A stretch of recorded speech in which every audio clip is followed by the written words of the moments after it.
The first person we were able to get into contact with was Freezy.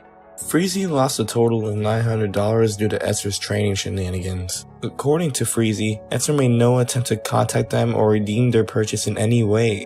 You'll notice as we go along that this is a pretty common theme. In addition, they also provided a link to a Steam group started by victims of Etser's scamming. Notice how this group was created 2 years ago, exactly when all this shit went down. Now, finding this place gives access to tons of Etser's victims. What do they have to say about it? Optimizer is yet another victim of Etser's scamming, claiming to have had $40 stolen. He was not found in the aforementioned Steam group relating to this entire fiasco, but he did leave a review on Etser's trust page. When asked about Etser, he told us that Etser charged back a PayPal transaction and then disappeared, never to contact him ever again. This is just like Freezy's experience, and as you'll come to see, it is similar to many others as well.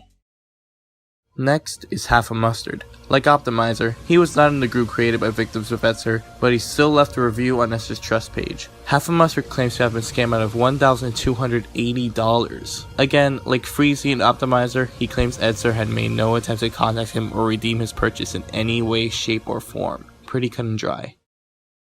Yet another victim of Etser's crimes. Bob lost $750 in Etser's spree of chargebacks. Not much to say other than that, but once again, Bob claims Etser made no attempt to contact him or redeem him in any way. And, as you may notice, Bob did not actually leave a negative review on Etser's trust page. This, to us, shows that there could easily be other victims out there who just never bothered to reach out. It's certainly not out of the realm of possibility.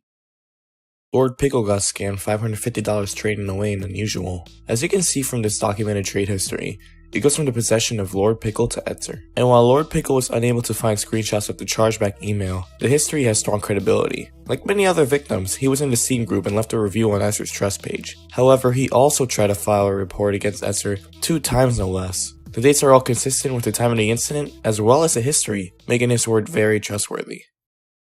Just is another victim who was found in both the Steam group and on the trust page. However, his case is a bit interesting. Just was scammed out of $200 trading away a rare knife, as it can be seen here. This shows proof that Etser was involved with this, since he had stated that he added a trading offer in his TF2 Outpost account, which is linked to his Steam account. You may also notice that this trade is concentrated on CSGO, as there are no TF2 items here. This means Etser had not only charged back trades from TF2, but also from CSGO.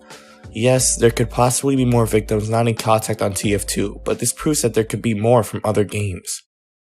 Now you may be wondering where all the evidence is.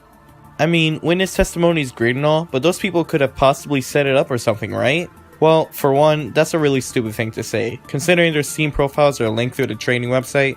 But even if that wasn't the case, this is where we get into the cold, hard, indisputable shit.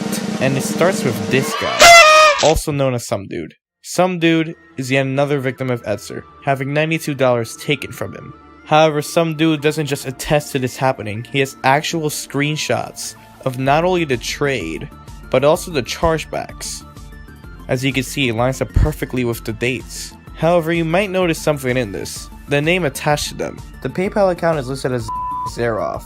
However, that's not Etser's name. His name is Ethan Zeroff. Not only that, but in the group, even one of the victims claims that Etser's real name is most likely also based on the name in the chargeback records. So the question is, why is there a name inconsistency here? Well, the answer is pretty underwhelming. Etser just uses mom accounts for the trades, which makes sense considering Etser at the time was probably 15 or 16. So, now we not only have witnesses who claim they were scammed, but we also have screenshots of the PayPal chargebacks. The evidence is getting pretty stacked, but believe it or not, there's even more.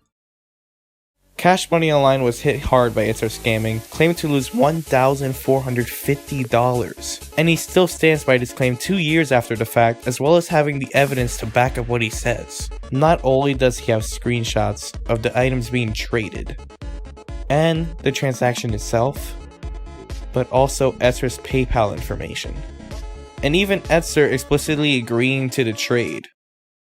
Out of the many testimonies, Dispatcher's may be the most interesting. Like the other victims, Dispatcher was robbed of a substantial amount of money, in this case, $300. However, what makes Dispatcher unique is that he actually recovered the stolen money. Etser gave it back. However, though you may think this looks good for Etser, it actually buries him even deeper. This isn't actually a good thing. For one, it was not Etzer who initiated contact. Dispatcher had to reach out on his own, and even then he never actually talked directly to Etzer, but instead to his father, and Dispatcher had to badger him for months before he was compensated. On top of all that, this also dries up any excuse Etzer could possibly have about this. This simply couldn't be a situation where he just forgot or he did it on accident. He was confronted directly, and only after months of pestering was the money restored, and only to the person who contacted him and not to everyone else. Etzer must have known. I would like to tell you about Jewlander, but I think I'll just let him do it for me.